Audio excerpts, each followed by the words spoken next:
1661년 조선의 어느 봄날, 늙은 궁녀 한 명이 천천히 짐을 싸고 있었다. 그 손은 오래된 비단천을 매만지며 떨리고 있었고 그 눈은 조용히 먼 곳을 응시하고 있었다. 그녀가 살던 곳은 군가라는 이름의 장소, 죽은 왕의 후궁들이 마지막으로 머무는 말하자면 황혼의 궁이었다.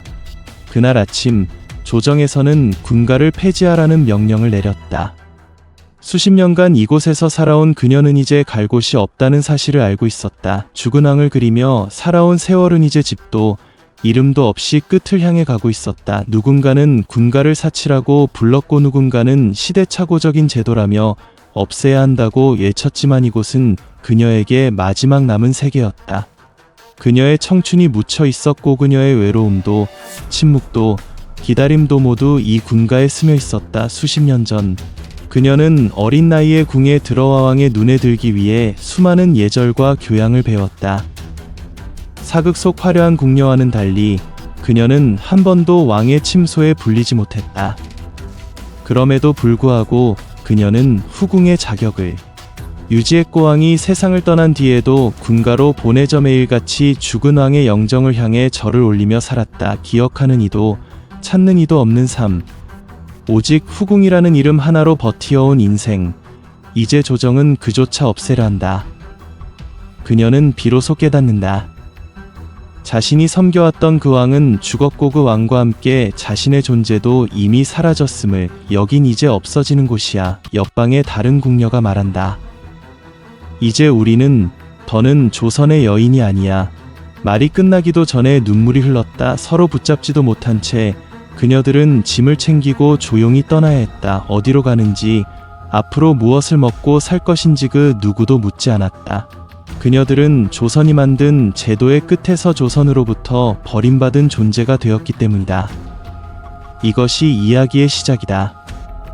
화려한 궁중 생활 뒤에 가려진, 왕이 죽은 후 홀로 남겨진 166명의 후궁들의 잊혀진 이야기. 조선 제4대 임금 세종은 그 누구보다 효심이 깊은 왕이었다. 그가 훌륭한 군주로 기억되는 이유는 단지 훈민정음을 창제하고 과학과 문화, 정치 전반에서 위대한 업적을 남겼기 때문만은 아니었다. 그의 통치는 언제나 사람의 마음, 그 중에서도 부모를 섬기는 마음에서 출발했다. 세종은 왕이 된 후에도 죽은 아버지 태종의 흔적을 쉽게 지우지 않았다. 태종이 생전에 사랑했던 후궁들, 왕으로부터 선택받아 궁 안에 들어왔지만 끝내 왕비가 되지 못하고 조용히 사라졌던 그 수많은 여인들에 대해 세종은 누구보다 깊은 고민을 품었다.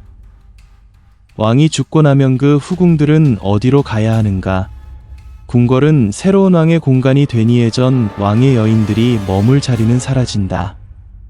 그들을 궁 밖으로 내보내면 한때 임금을 모셨던 자로서의 품위는 무너지고 궁 안에 그대로 두기엔 새로운 왕실의 질서가 어지러워진다. 세종은 이 모순적인 상황 앞에서 단 하나의 길을 선택했다. 왕의 후궁들이 품위를 잃지 않고 세상과 단절된 채 살아갈 수 있도록 그들만을 위한 별도의 공간, 군가를 만든 것이다. 군가는 단순한 건물이나 숙소가 아니었다. 그곳은 세상을 떠난 왕을 여전히 그리워하며 그를 섬기던 기억과 함께 살아가야 하는 여인들의 안식처였다. 세종은 군가를 통해 아버지의 후궁들이 궁녀로서가 아닌 왕의 여인으로 마지막 존엄을 지킬 수 있도록 배려했다. 이곳은 철저히 품계와 지위에 따라 나뉘어 있었고 중전이나 세자빈 출신은 별도의 정각에서 생활했다. 그 외의 후궁들은 품계에 맞는 방에서 지냈고 의복과 음식, 필요 물품까지 모두 국가에서 제공했다. 궁궐에서처럼 화려하진 않았지만 최소한 인간적인 존중은 남아있었다. 또한 군가는 단순한 공간 그 이상이었다. 그곳은 조선이 유교를 국시로 삼았다고는 하지만 요를 실제 정치로 구현한 상징이기도 했다. 세종은 단지 살아있는 부모뿐 아니라 죽은 아버지와 그를 섬겼던 이들까지도 예우함으로써 조선이라는 나라가 무엇을 지키고자 하는지를 보여주었다. 그럼에도 불구하고 시간은 모든 뜻을 흐리게 만든다. 세종이 처음 세운 군가의 취지는 몇 세대가 지나면서 점차 퇴색되기 시작했다. 후대의 임금들은 이 공간을 필요 없는 부담으로 여기기 시작했고 조정의 관리들은 군가에 쓰이는 쌀과 땔감, 하인을 재정 낭비의 근원으로 지목하기 시작했다. 더 이상 이곳은 왕의 후궁을 모시는 공간이 아니었다. 점차 살던 사람도 찾아오는 사람도 없는 곳으로 변했고 누구도 궁금해하지 않는 죽은 왕의 그림자가 눌러앉은 조용한 감옥이 되어버렸다. 조선 후궁들의 황후는 그렇게 세종의 따뜻한 뜻에서 출발의 무관심과 냉대로 끝을 향해 걷고 있었다. 역사는 그것을 효로 남겼지만 군가 안의 사람들은 그저 천천히 잊혀질 뿐이었다. 세종이 마련한 군가라는 공간은 표면적으로는 후궁들을 예우하는 마지막 거처였지만 그 안에 들어가게 된 이들의 삶은 생각보다 훨씬 조용하고 외롭고 서글펐다. 왕이 세상을 떠난 후 그의 후궁들은 곧바로 궁궐을 떠나 군가라는 별도의 장소로 옮겨졌다. 이들은 더 이상 궁궐의 일원이 아니었고 후궁이라는 지위도 엄밀히 말하면 죽은 왕의 후궁이라는 일종의 과거형 호칭일 뿐이었다. 하지만 그 이름 하나로 그들의 남은 삶은 완전히 달라졌다. 군가는 철저한 위계로 이루어져 있었다. 중궁을 지낸 여인은 가장 좋은 처소에 배정되었고 그 아래로 숙의 소의 귀인 등품계에 따라 방의 크기와 위치, 제공되는 음식과 물품의 질까지 차등을 두었다. 겉보기에는 정돈된 질서였지만 그 질서 안에서 살아야 했던 이들은 더없이 고단했다.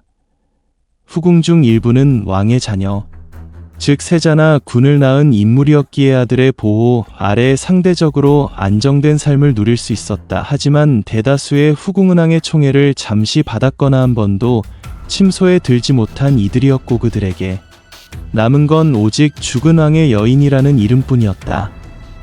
왕이 살아있을 때는 그들이 누구의 딸인지 어떤 가문의 여식인지 가상당한 의미를 가졌지만 왕이 죽고 나면 그 모든 배경은 사라졌다. 그들은 이제 한 사람의 여성일 뿐이었고 그 존재마저 조용히 지워지는 운명에 놓였다. 군가는 그런 사람들로 가득했다. 밤마다 쓸쓸하게 창밖을 바라보며 왕의 생전 목소리를 기억해내려 애쓰던 노년의 후궁, 매일 새벽제를 올리며 왕의 초상화 앞에 향을 피우고 혼잣말로 중얼거리던 여인들. 그들의 하루는 더 이상 시간의 흐름이 아니라 기억의 흐름 속에 갇혀 있었다. 군가의 삶은 외부 세계와의 단절을 의미했다. 왕이 죽은 순간 그들의 세상도 끝났고 이제 그들은 살아있으면서도 죽은 자처럼 잊혀져야 하는 존재가 되었다. 친정으로 돌아가는 것도 허락되지 않았고 새로운 삶을 꾸릴 자유는 더더욱 없었다. 단 한 번 왕의 여인이 되었다는 이유로 그들은 다른 남자를 만날 수도 자신의 의지로 집을 떠날 수도 없었다. 결국 남은 삶은 궁궐과도 세상과도 멀어진 군가라는 울타리 안에서 무색무취의 세월을 견디는 일이었다. 어떤 이는 젊은 나이에 군가에 들어와서는 해를 넘게 살아남았다. 하지만 그녀의 이름을 기억하는 자는 없었다.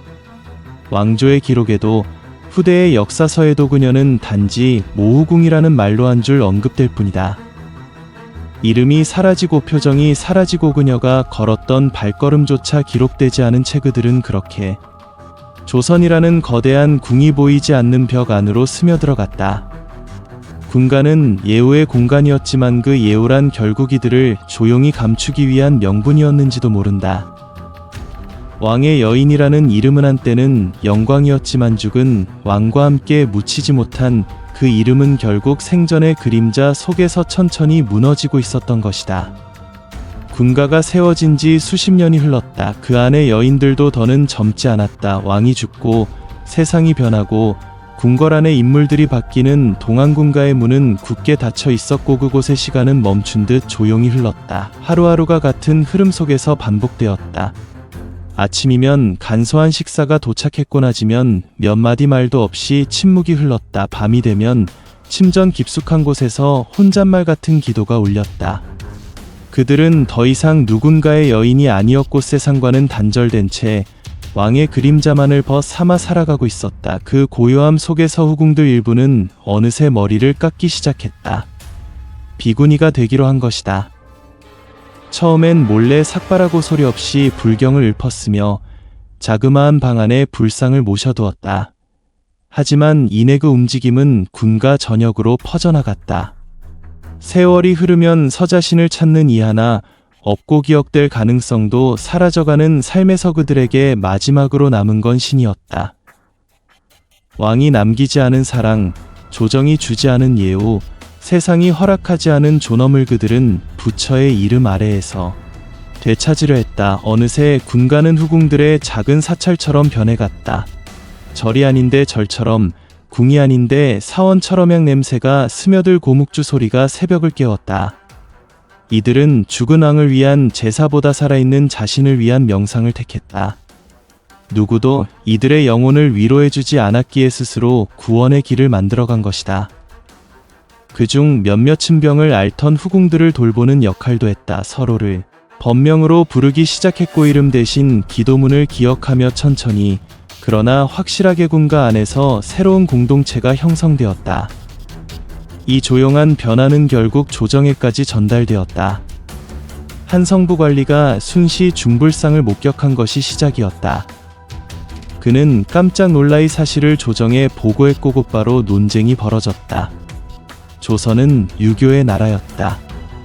유교는 부처를 인정하지 않았고 왕조 질서를 유지하는 데 있어 불교는 방해 요소로 간주되었다. 게다가 군가는 왕의 후궁들이 머무는 곳이었다. 그곳이 사찰처럼 변해간다는 사실은 왕실의 존엄을 훼손하는 일로 여겨졌다. 조정은 분노했다. 특히 대간과 유생들은 이런 현상이야말로 군가 제도가 더 이상 존재해서는 안 될 이유라고 주장했다. 왕을 섬기던 여인들이 이제 와서 부처를 섬기고 있으니 그들은 이미 왕의 사람들이 아닙니다. 그 말 한마디는 군가 폐지를 촉발하는 결정적 계기가 되었다. 하지만 정작 그 안에 살고 있던 후궁들은 세속의 권력도 종교적 논쟁도 이미 그들에게 아무런 의미가 없었다. 그들은 단지 살기 위해 믿었고 견디기 위해 기도했을 뿐이었다. 세상은 그 기도를 문제라 불렀고 역사는 그 삶을 변질이라 적었다. 그러나 그 안에 담긴 절절한 외로움과 침묵, 버림받은 여성들의 구도는 누구보다 인간적이었다. 군가는 더 이상왕의 향기가 남아있는 공간이 아니었다. 그곳은 조선이 버린 여인들이 자신을 구원하려 몸부림치던 마지막 사적인 성역이었다. 1661년 조선의 하늘은 잿빛이었다. 그해 현종은 조용히 한 가지 결정을 내렸다. 군가, 즉 죽은 왕들의 후궁들이 머무는 공간을 조정해서 완전히 철폐하기로 한 것이다. 겉으로는 조용한 행정조치였지만 그 결정이 가져올 파장은 166명의 여인들의 인생을 뒤흔드는 것이었다. 당시 조정은 이제 더 이상 군가를 유지할 필요가 없다고 판단했다. 그곳에 사는 후궁들은 대부분 고령이었고 국가 재정은 긴축이 필요한 시기였으며 불교적 색채가 강해진 군가의 존재는 유교적 국정 운영의 걸림돌이 되기 시작했다. 또한 왕이 죽은 후 수십 년간 아무런 정치적 영향력도 행사하지 못하는 여인들이 국가의 재원을 소비하며 살아가는 것에 대해지식인 계층과 대가는 불편함을 표했다. 결국 더는 그들을 보호할 이유가 없다. 는 판단 아래 군가 해체 명령이 떨어졌고 그 명령은 차가운 서류 한 장으로 166명의 삶에 날아들었다. 그들은 이해할 수 없었다. 수십 년간 이곳은 왕을 위한 기도를 바치고 기억을 되새기며 묵묵히 살아온 공간이었다. 그 누구도 조정을 원망하지 않았고 그 누구도 다시 궁으로 돌아가려 하지 않았다. 단지 이곳이 죽은 왕을 잊지 않기 위한 조용한 망각의 궁전이었을 뿐이었다. 하지만 국가의 입장은 달랐다. 그들은 이제 쓸모없는 존재였고 예우의 시대는 끝났다는 선언이 내려진 것이다. 166명의 후궁들은 그렇게 하루아침에 갈 곳 없는 사람이 되었다. 그중 일부는 자식이 있는 경우 그 자식의 집으로 이거할 수 있도록 허락받았다.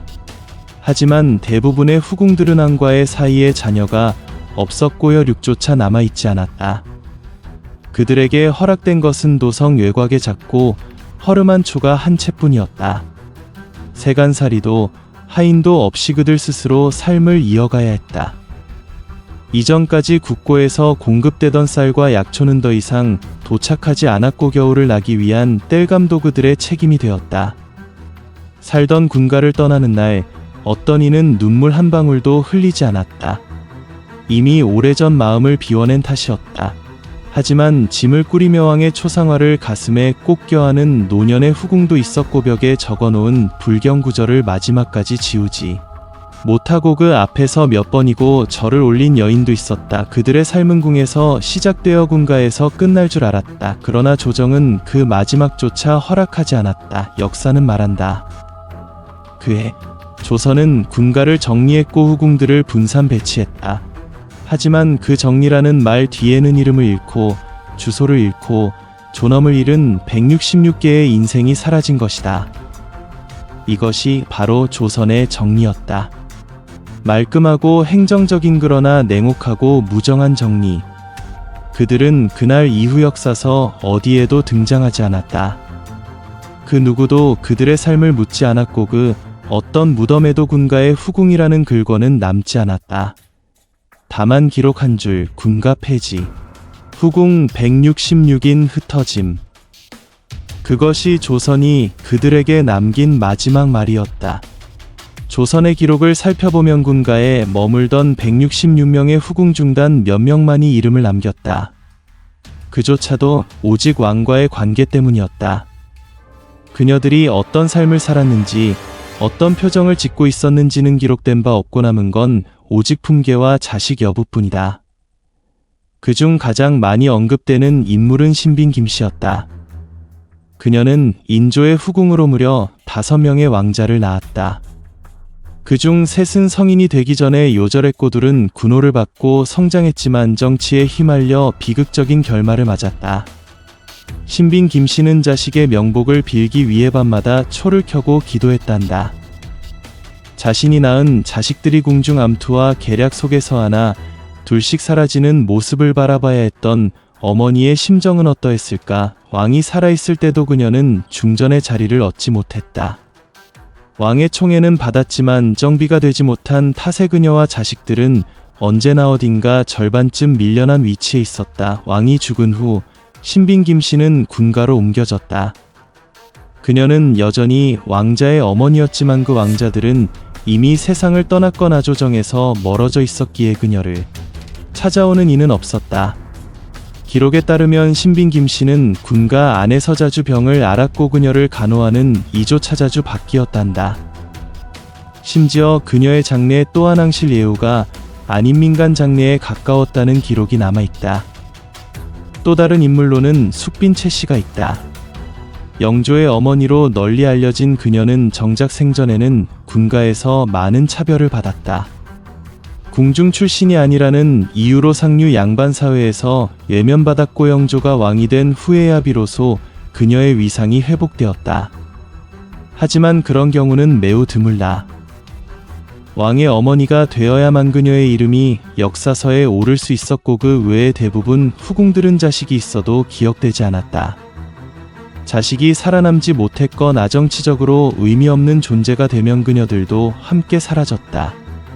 그 외에도 세손의 양육을 맡았던 내명부 후궁, 왕이 병상에 있을 때 유일하게 간호했던 여인, 세자빈 사후에 세손을 홀로 키워낸 궁녀 출신 후궁 등 숱한 이름 없는 이들이 있었다. 하지만 그들의 이름은 승정원일기나 조선왕조실록 윗끝자락 한 줄에만 남았다. 어느 품계의 후궁, 군가에서 별세 그뿐이었다. 그들은 죽음으로조차 기억되지 못했다. 묘비도 초상화도 제사도 없었다. 심지어 후손이 없어 제사상 한 번 올려지는 일 없이 그 존재가 완전히 사라지는 이들도 많았다. 군가에서 죽음을 맞은 이들 중극히 일부는 앙실 묘역 인근의 무연고지에 묻혔다. 묘비 없이 돌 하나 없이 그저 왕을 섬겼던 이라는 이유 하나로 조용히 땅속으로 들어갔다. 그들의 삶은 궁에서 시작되었고 군가에서 잊혀졌으며 죽음조차 혼자였다. 이름이 남은 자들은 권력과 혈연의 그림자 속에서 우연히 붙들린 몇 안 되는 얼굴들이었다. 나머지 160여 명은 오늘날까지도 실명조차 찾기 어렵다. 역사가 말하지 않은 여성들. 그들은 조선이라는 나라가 말없이 덮어버린 목소리들이었다. 군가는 겉으로 보기에는 조용한 공간이었다. 외부와 단절된 그곳은 세상의 시간도 정치의 흐름도 멈춘 채 오직 과거만을 품은 채 존재하는 듯 보였다. 하지만 그 내부를 들여다보면 거기에는 또 다른 조선이 있었다. 작지만 집요한 위계, 눈에 보이지 않지만 분명히 존재하는 구별, 그리고 침묵 속에서 끊임없이 피어나는 감정의 균열이 있었다. 그 시작은 자식의 유무였다. 왕과의 사이에서 자식을 낳은 후궁은 비록 왕이 죽었을지라도 그 자식의 존재만으로 일종의 보호막을 가질 수 있었다. 그들은 왕자나 공주의 어머니라는 이름으로 불렸고 다른 후궁들보다 더 나은 방, 더 나은 식사, 그리고 무엇보다 궁박에서도 종종 안부를 묻는 손길이 이어졌다. 반면 자식이 없는 후궁들은 서서히 존재감이 사라져갔다.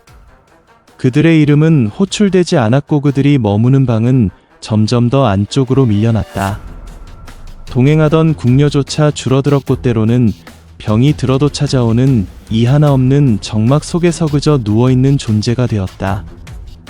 이런 차이는 군가 안의 공기마저 달라지게 만들었다. 겉으로는 모두 같은 후궁이었지만 서로 간의 시선에는 명백한 차별이 담겨 있었다. 자식을 둔 후궁은 스스로를 조금 더 높게 여기며 조용히 선을 긋고 살았고 그렇지 않은 후궁은 그 눈빛만으로도 상처를 입고 더 깊은 침묵 속으로 숨어들었다. 어느 후궁은 밤마다 자식의 이름을 불렀고 그 울림은 벽을 타고 퍼져다른 방의 후궁들을 잠 못 이루게 했다. 그 울음은 동정이 아닌 비교와 열패감을 불러왔고 침묵은 점점 분노와 서러움으로 변해갔다. 또 다른 기준은 생전 왕의 총애 정도였다. 왕의 침소에 몇 번 들었는가, 왕이 병상에서 마지막으로 찾은 이는 누구였는가, 이런 이야기가 차 한 잔 사이로 속삭여졌고 그것이 곧 위계가 되었다. 심지어 젊은 시절 궁의 입궐한 시기조차 암묵적인 서열이 되었다. 먼저 들어온 자가 나중 들어온 자를 가르치려 했고 어린 나이에 입궐했으나 한 번도 불리지 못한 이들은 늘 뒤쪽에 서야 했다. 그렇다고 누군가가 명확히 억압하거나 괴롭힌 것은 아니었다. 오히려 더 무서운 거니 모든 것이 너무도 자연스럽게 조선식 위계로 굳어졌다는 사실이다. 군가는 조정이 버린 공간이었지만 그 안의 질서는 여전히 철저히 조선적이었다. 남은 삶조차 서로를 가르며 살아가야 했고 죽어도 함께 묻히지 못했다. 어떤 후궁은 자신보다 낮은 품계의 여인이 더 나은 음식을 받자 며칠 동안 말을 하지 않았고 어떤 이는 자신보다 젊은 후궁이 병자호란 때 왕을 따라 피난 갔다는 이유로 그녀를 은근히 배척했다. 이렇듯 군가의 삶은 단순히 외로운 것이 아니었다. 그곳은 한때 왕을 공유했던 여자들이 서로를 견디며 살아가는 침묵의 전장이었다. 그 누구도 명확히 이기지 않았고 그 누구도 명확히 패하지 않았지만 모두가 조금씩 부서져갔다. 죽은 왕을 그리워하는 것이 아니라 살아남은 자기 자신을 조용히 삼켜버리는 곳. 그것이 바로 군가였고 그 안에서 여인들은 서로를 보며 더 깊은 외로움을 배워야 했다. 조선의 후궁 166인 중 일부는 조용히 잊히는 운명조차 허락받지 못했다.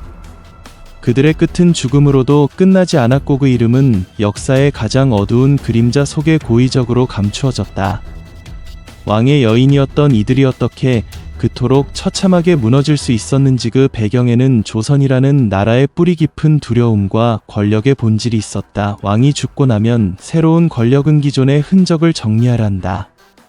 후궁이라는 존재는 그 자체로 전황의 흔적이며 때로는 그 권력의 잔재이기도 했다. 그들의 입 하나, 눈빛 하나갓에 왕의 정통성에 균열을 줄 수 있다는 두려움이 조정을 감싸기 시작하면 그때부터 후궁은 위험 요소가 되었다. 예컨대 조선 중기 선조의 후궁 중 한 명은 임진왜란 중 왕을 따라 의주로 피난까지 동행한 인물이었다. 왕이 생전에 그녀를 특별히 총애했고 피난 중에도 곁을 두었기에 조정에서는 그녀가 정치적 발언권을 가질 것을 우려했다. 왕이 죽자 그녀는 군가로 보내졌지만 곧바로 정체불명의 역병으로 사망 처리되었다. 그해 군가에서는 3명의 후궁이 비슷한 증상으로 사망했다는 기록이 있다. 그러나 조정에서는 어떤 조사도 하지 않았고 시신조차 고향으로 보내지지 않았다. 또 어떤 후궁은죽은 왕의 유언을 들었다고 주장하다 대간의 탄핵으로 목숨을 잃었다. 그녀는 자신이 직접 왕에게 차남을 세자로 삼겠다는 말을 들었다고 했지만 세왕은 그것을 역모로 간주했다. 그녀는 곧바로 투옥되었고 며칠 후 스스로 목을 맸다는 기록이 남아있다. 하지만 실록에서는 그녀의 이름조차 명확히 언급되지 않는다. 그저 모후궁 자결딱 3글자만 남았다. 그 밖에도 4명부의 이름조차 오르지 못한 궁녀 출신 후궁들 중 일부 은왕과의 관계가 드러나기도 전에 정적들에게 제거되었다. 특히 세자 책봉을 둘러싼 암투 속에서는 누가 세자의 생모인가라는 문제가 권력과 직결되었기에 아이를 낳기 전 사라진 후궁들이 많았다. 그들의 이름은 아예 역사서에 등장하지 않는다. 오직 승정원일기의 부록 혹은 지방관청에서 남긴 불분명한 보고서에 궁출 여자 사망, 정황불명이라는 기록만 남아있을 뿐이다. 후궁이라는 신분은 때론 존귀했지만 때론 누구보다도 쉽게 제거될 수 있었다. 그들은 임금의 뜻 하나의 궁녀에서 귀인이 되기도 했고 권력의 흐름 하나의 죽은 자처럼 묻히기도 했다. 왕이 살아있을 때는 그 이름 하나로 사방의 존중을 받았지만 왕이 눈을 감는 순간 그 이름은 칼날 위에 놓였다. 혹자는 말한다. 조선은 후궁을 예우했다. 그러나 실제로는 조선은 후궁을 철저히 이용했고 그 존재가 필요 없어지며 역사에서조차 삭제해버렸다. 그리하여 오늘날 우리가 알고 있는 후궁의 이름은 불과 몇 명에 불과하. 그 뒤에는 불에 타 없어진 문서처럼 말소된 수많은 이름들이 있다. 그 이름들이 어떤 얼굴을 가졌는지, 어떤 꿈을 꾸었는지, 무엇을 끝내 이루지 못했는지 그 누구도 모른다.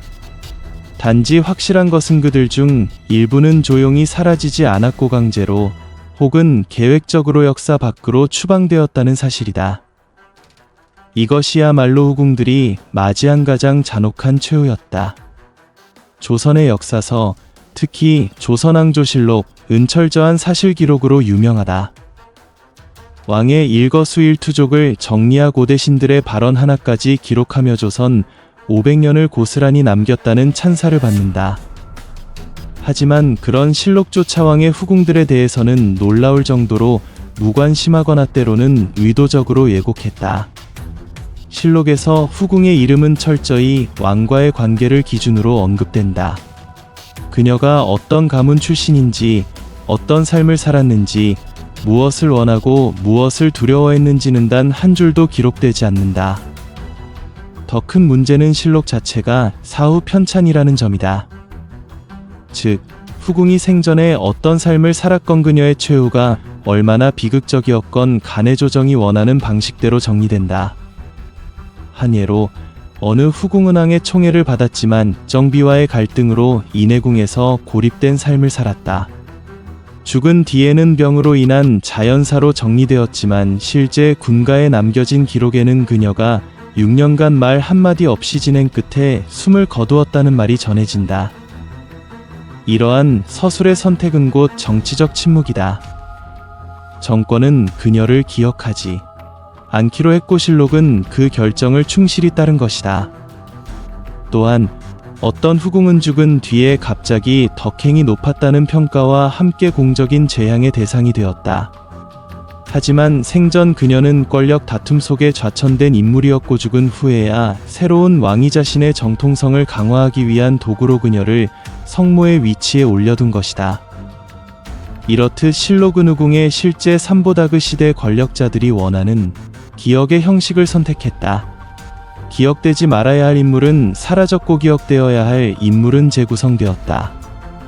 더 나아가 어떤 후궁들은 아예 실록이 아닌 사대부가 개인적으로 쓴 야사나 문집에만 등장한다. 거기서의 묘사는 대개 과장되고 선정적이거나 편견으로 물들어 있다. 왕의 여인이라는 이유만으로 그녀들의 사적 감정이나 인격은 무시되고 역사 속 상징으로만 소비된 것이다. 심지어 어떤 후궁은 자식이 왕이 되었음에도 그 존재가 불편하다는 이유로 묘비조차 세워지지 않았다. 왕이 되기 전 어머니가 궁녀 출신이었다는 사실이 정치적으로 약점이 될 수 있었기 때문이다. 그래서 왕은 어머니를, 기린은 대신 자신의 조모나 후비의 제사를 더욱 강조하며 혈통의 서사를 재구성했다. 이러한 사례를 보면 후궁들은 살아있을 때도 외로웠지만 죽은 뒤에도 편히 잠들지 못했다. 그녀들의 삶은 한 왕의 여자였다는 이유로 삶도, 죽음도, 기억도 모두 선택적 기록의 대상이 되었다. 조선의 역사에서 후궁은 사람 이름이 아니었다. 그들은 상징이었고 정치의 도구였으며 때로는 잊혀져야 할 존재였다. 기록이 전부인 나라에서 기록되지 않는다는 것은 존재하지 않는 것과 같았다. 그렇게 후궁들은 역사라는 무대에 서 이름 없는 배역으로 사라졌다. 기억조차 허락되지 않은 삶. 그것이 바로 조선이 후궁들에게 남긴 가장 차가운 작별이었다. 조선의 후궁 166명. 그 이름은 이제 기억하는 이도 없고 묻는 이도 없는 숫자가 되었다.